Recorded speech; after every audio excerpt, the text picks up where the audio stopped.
Welcome to the Disability Sport Info Show, the podcast that explores academic knowledge about disability sport. My name is Dr. Chris Brown, and I'm an academic with an expertise in disability sport. Each episode, I focus on a specific topic of disability sport and speak to academic experts to understand the area in more depth. So, join me and listen to the Disability Sport Info Show to get an expert view on disability sport.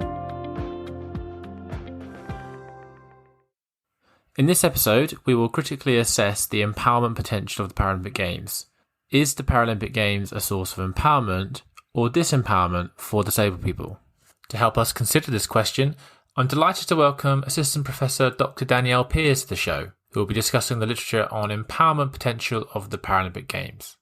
Dr Danielle Peers is a renowned expert in the field and is a former Paralympian herself, having represented Canada in wheelchair basketball, winning a bronze at the Athens Paralympics in 2004.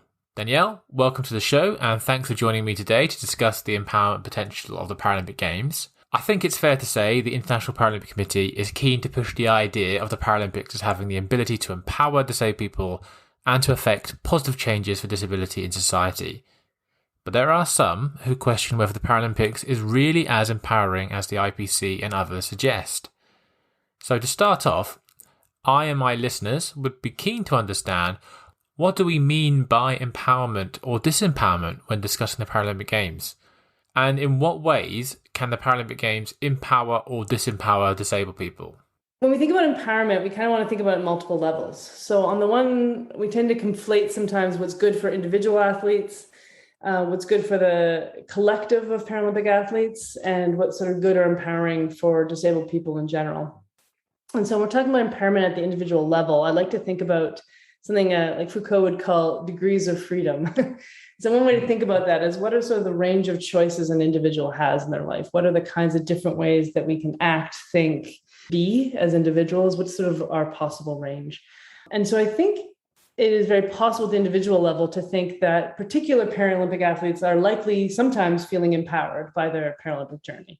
Right? It's very possible that they have new career opportunities opened, that people who may not have had opportunities to travel, for example, may have accessed it through parasport, that people who may have felt isolated in a small community may have met other disabled people and found potentially a disability consciousness through that, or a sense of community. So I don't want to take away the sort of ways that people's individual life chances may be bettered by their experience as an athlete. And I've experienced some of those things myself. But also, I think anytime you're dealing with elite sport, you're dealing with an incredibly disciplinary regime, right? I mean, as an athlete, and I think as a team athlete, I can speak to just how much of your life is controlled by that team, by the coaches, by the program. The things you're not allowed to do, 90% of your time is dictated by someone else. I have a kind of impairment that can be made worse by overexertion. And despite having agreements about what I would be doing based on what would not harm me long term, those were rarely recognized when a game needed to be won. There's just so many times where we get set up in a situation where it felt like, actually, as an athlete, my degrees of freedom when I was an athlete were incredibly limited. I didn't attend my grandma's funeral because I wasn't allowed to, go home from a tournament. Those are the things that kind of restrict also our choices. So I think at the individual level, we can talk some empowerment, some disempowerment. People can make those decisions. But I think what I'm more talking about is at a collective level. So when we think about the collective of Paralympic athletes, what I'm talking about when I think about empowerment is, to what degree do athletes have agency within their own lives in sports? To what degree do disabled athletes get to make decisions about what ball size they play with the rules of the game, with the kinds of structures they're playing within, with the classification systems and when those change, right? The kinds of the world of parasport around them, to what degree do they make changes? And this, of course, I'm drawing off of the larger disability rights movement when we talk about the difference between organizations for disabled people and organizations by disabled people, right? Where a bunch of people who are not disabled themselves have started organizations to quote unquote help disabled people. These are charities. The people who have full control and often are paid good money to run these organizations are actually not disabled people themselves. And there's some question whether these organizations actually increase the life chances and possibilities or empower in any way disabled people. And the Paralympic Committee has a long history, and I think continued history, of being an organization for disabled people and not by disabled people. And in fact, the leadership that gets heroized often about those who started the Paralympic movement and built it, people who get credit for that, often we're not giving credit to any disabled people, disabled athletes who, had a pretty significant role in the development of their sports. We erase them from history, but also they've often been pushed out, held out, actively fought against them being in positions of power within the Paralympic movement. So until the Paralympic movement basically has a requirement that at least 50% of the leadership are disabled, it will always be an organization for, and it will always be non-disabled people being paid and given and having the power to make decisions for disabled people who often don't have a lot of agency in their own lives in sports. And then the last question is basically, does the Paralympic movement empower disabled people in general? And I think on that level, it is a resounding no. I think the evidence is quite strong that the Paralympic movement, the support of a handful of elite athletes, has not, for the most part, increased the life chances of disabled people globally. And I think there's a good argument against, even within cities that have held the Paralympic Games, often hate crimes against disabled people have gone up. In the case of London, for example, Paralympic movement, IPC, has taken on sponsors that have created disability in massive numbers, and that have continued to oppress, and actually been organizations whose entire job is to oppress disabled people in many ways, if we take Atos as an example in the context of London. So I think I would argue a resounding no to the Paralympic movement being a force of good in disabled people's lives globally. Some really interesting content there, Danielle. I think there's lots of avenues I'd like to explore. First of all, you have a strong conviction that the Paralympic Games isn't empowering for disabled people generally. I was wondering what evidence we have in the literature to support this view. Are you able to briefly discuss the evidence we have to support this position? I've certainly written on this before, but if we look at even like some of the major sponsors for the London Games, we know that there were massive protests by disabled communities around two sponsors in particular. Atos, who at the time of funding the Paralympic Games and London putting a lot of money into it, was cutting disability supports for disabled people across England.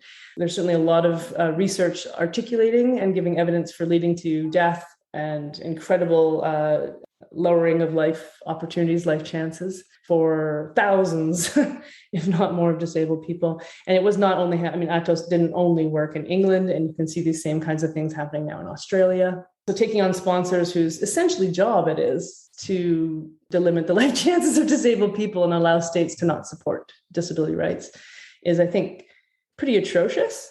There's also taking on sponsors who were the culprits who owned the companies who were in charge of the Bhopal massacre, which is a massacre that happened, a massive chemical incident that happened in India, and that caused incredible amounts of disability and also death in that community, and have never been properly supported or recognized.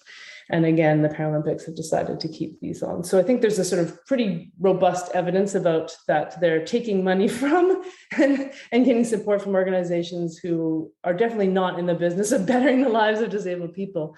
But on a more global level, when we think about like how the Paralympics has in largely their relationship with the International Olympic Committee and their desire to create a sort of sellable Olympic Games has diminished significantly the number of classifications, and this has not been evenly distributed. So the classifications that have been taken away are generally those that involve people who have more significant impairments, and certainly David Howe would be someone who has written more extensively on this than I have.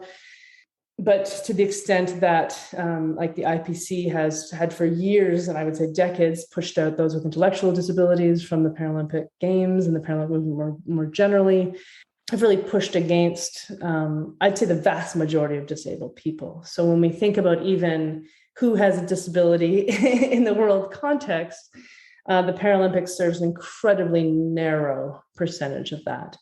And I think an increasingly narrowing percentage of the kinds of even impairment types, let alone we're sort of dealing with elite members of that group, and often members of the group who can afford expensive equipment. So it becomes kind of I would sort of argue, a freak show of a particular sellable form of disability. It sells the idea of inspiration and overcoming. And this idea is essentially that individuals can overcome any kind of barriers in their way to be successful.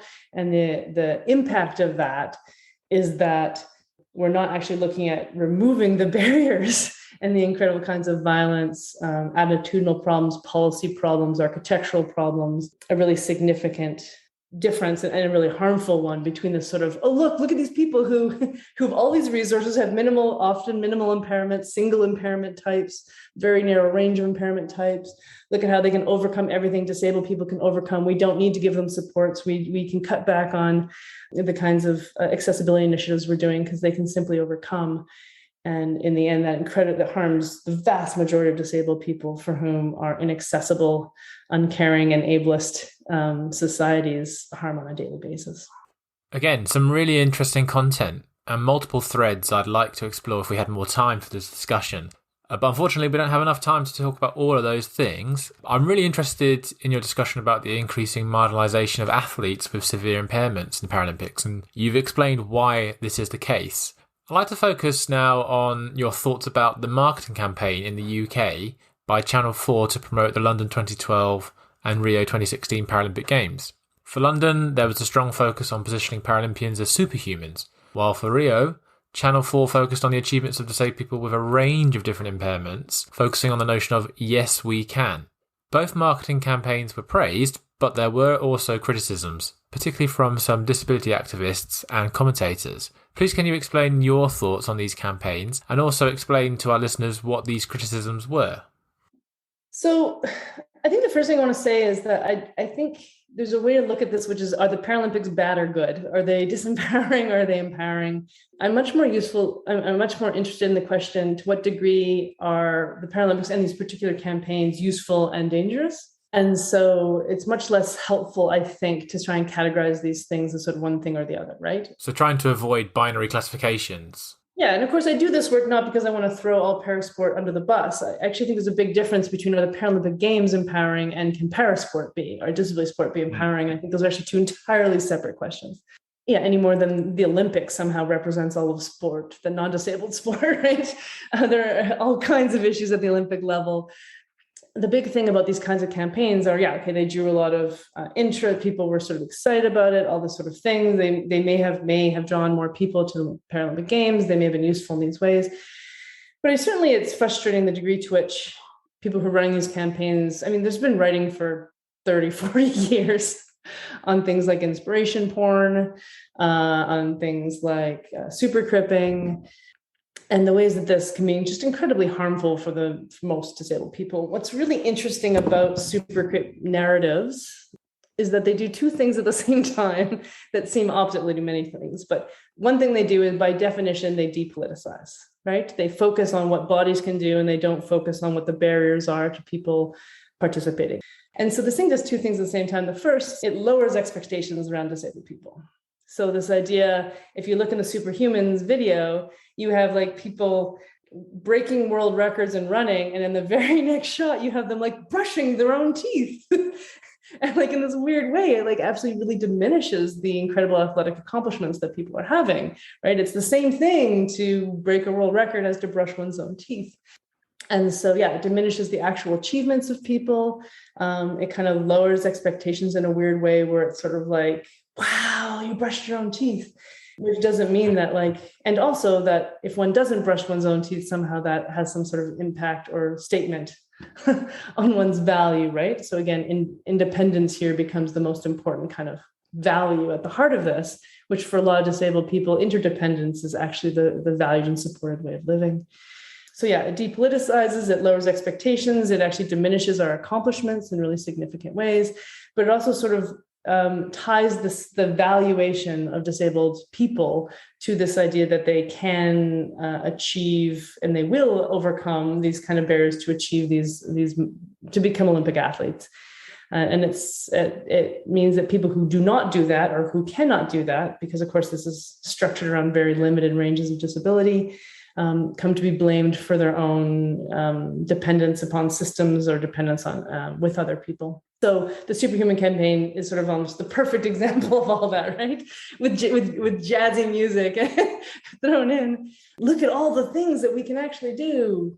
Amazing things, brushing our own teeth, teaching, and similar with it, yes, we can. I think this is sort of like a really, I think building again this idea that disabled people are incapable, and that the valuation comes when they can independently do things that are valued by non-disabled people, strikes me as a fundamental sort of, I mean, again, it would run counter to any kind of activist move that could ever possibly be made in the name of disability.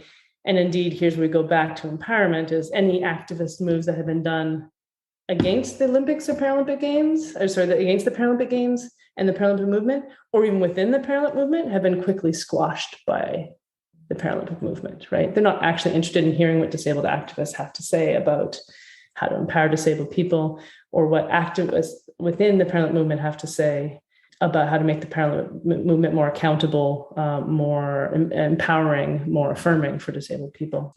For London 2012, for the first time in 32 years, the BBC were not broadcasting the Paralympics. Instead, it was Channel 4. And Channel 4 made a big effort to get as many eyeballs and as much focus on the coverage as possible. So when we're considering the Superhuman campaign, who are these adverts actually aimed at? Are these adverts targeted at non-disabled people, first and foremost, in order to get as many people watching the event as possible? And do you think there is an increasingly close relationship between the Olympic Games as an event and the Paralympic Games as an event? And if the Paralympic Games is moving closer towards the Olympic Games as an event, does this have an impact on the empowerment potential of the Paralympic Games, do you think? Yeah, I mean, this is again where it's helpful to detach what is empowering for the Paralympic movement is potentially different than what's empowering for Paralympic athletes as a class, which is definitely different than what's empowering for disabled people, which is definitely, attached differently to what's empowering for particular disabled athletes, right? So were these campaigns good for empowering for the Paralympic movement? Yeah, probably. Yeah, they brought in money, they brought in all those things, right? Great for the Paralympic movement. But again, the Paralympic movement is not run by disabled people for the most part, right? Those are the people who are benefiting off of or from this kind of success. So it was great for, I would say, we have to think of the IPC, like the IOC, as a corporation. We need to think of it as something that is money driven, that's primary purpose. Olympics' primary purpose is not empowerment, right? I mean, the IOC and the IPC have banned activist articulations by athletes at the games. This is an organization that is, I think, foundationally against movements for social change, right? The world order, the corporations making billions of dollars. This is in the best interest of the Olympic Committee and the International Paralympic Committee, and not in the best interest of most disabled people, the vast majority of disabled people. Certain Paralympians, particularly those who did well in London and were from the UK, I'm sure benefited greatly from the greater visibility. Again, that broadcasting did not broadcast all sports equally. Right? Those are particular kinds of athletes that were going to get access to that limelight and celebration. And so they may have been empowered by it, but that's actually quite a different thing to say. So the Paralympics, I mean, the metaphor I use is essentially, can you imagine a radical feminist organization that was really for empowerment of women selling calendars of porn to make money, right? Yeah, great. They made lots of money. They sold lots of calendars. Great. But like they did it by throwing the kind of some significant principles. Now, I mean, porn can be great and can be empowering, but probably not the kind that's going to be used to sell it at a mass level. Yeah. So I think it's similar, right? We're going to use these things that disabled people have been, and disabled activists have been very clear are harmful for the purpose of increasing the empowerment of a movement, which is not equatable to the empowerment of the people. So I just think we need to keep those things separate. And when we talk about the IPC and the IPC is increasingly going to become this corporatized entity. It has always been led by non-disabled people. There have been some disabled leaders within it, but when we think about the kind of history, and I think the more aligned it becomes with the IOC, certainly some folks like Eli Wolf and stuff have argued the importance of no longer having two games. And you can just imagine what is going to be cut when if those two games were ever to merge. It's not going to be men's 100-meter wheelchair track. Let's put it that way. So increasingly, as it moves away from a participatory multi-disability model to a selling arm of the Olympics model, the more it is going to undermine any kind of funding of those kinds of other sports at a grassroots level. And that's what I care about. I actually don't care about what happens. I don't think the Olympics or Paralympics will ever be either forces or spaces of major social change. Any serious Olympic scholar will tell you the same thing, right? I mean, if you go to a scholarship on Olympic, there's a lot of, the critical scholarship is significant, right? There's a lot of critiques. All of those critiques of the Olympic model, committee, everything with the Olympics hold identically true about the Paralympics, right? Somehow we spare, those scholars spare the Paralympics with the exact same critiques. And so I think we need to be really holding the Paralympics accountable in the way that we hold the Olympics. But the only reason that sports scholars haven't is because there's the sheen of their empowering disabled people, that somehow the Olympics are about corporate interests and the Paralympics are somehow about social change. And I think that has to disappear. We have to hold them accountable and we have to critique them, because if there's any hope of the Paralympics becoming something that could actually be a positive force, then we need to do this work. And I think where my investments lie is that unfortunately these things trickle down. So the kinds of things that get funded in a country like Canada in terms of disability sport are those that go to the Paralympics. And they get funded more if they do well at the Paralympics. And so the kinds of changes that are incredibly ableist at that level trickle down to impact every disability sport opportunity that exists in our country. And I'm assuming many others as well. And so there's a celebration of this going to this model like the Olympics, like, well, the Paralympians been paid the same amount for a medal as Olympians are, and there's a celebration of that. And I think that is a terrible, yeah, great. The individual Paralympians, that's great. But increasingly imagining that disability sports intention is to gain medals at the Paralympic level is terrible. And I think it's terrible for the Olympics too. Why are we designing our entire sports systems around 0.1% of athletes? You've already touched upon this point when answering some of the other questions that I've posed, but I was wondering if we could just focus specifically on the role of technology in Paralympic sports and whether that is a source of empowerment or disempowerment for disabled people. When you come and you think about the sort of larger question of parasport, there are a couple other things going on. In some sports, by definition, things are going to be always won by the richest countries and by the richest athletes, right? That there are particular sports in which if you cannot afford the incredibly expensive technology, and remember, some of this technology is trademarked, not everyone can access to it. You have this incredible divide that has already existed around parasport in terms of the kinds of funding people have for accessible infrastructure and things like that is just being multiplied by the kind of ways that technology drives capacity within specific sports, right? So that's at play. So it's definitely a force of inequity.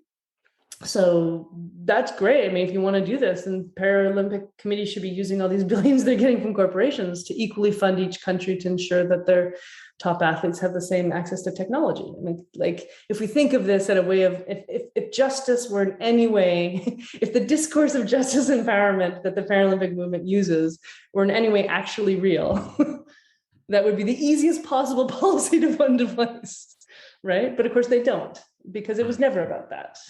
And then I think we have this sort of idea of like whether the technology is sexy, right? And so the selling of particular sports around this technology is really interesting. And one of the things I find most interesting about it, if you look at like the history books written on the Paralympics by non-disabled people, always you'll have this thing where you'll notice the only pictures are people that you can recognize as being disabled. So even when they use people with visual impairments, they'll only choose the sports where there's a specific blindfold being used or something. So people have to be made legible as disabled before they can be understood as sort of a Paralympic athlete. And so one of the bonuses of technology is it does this thing where it makes someone legible as disabled but in a way that can be sold and packaged in this sort of sexy way that a blindfold can't necessarily do, right? And so, yeah, I think it does these sort of two things that make it more sellable. If you were to look at, as Howe has articulated, like athletes with cerebral palsy, running, there's no technology. And if you just take a still shot, you can't necessarily, disability is not necessarily visible on bodies. And so that is not a sellable thing. And this is where my argument has been, at some degree, we're still using kind of freak show techniques where we want to heighten and in some ways exaggerate the visibility of disability to market on bodies to make it a gawkable kind of feature. So I think technology is not in itself a problem.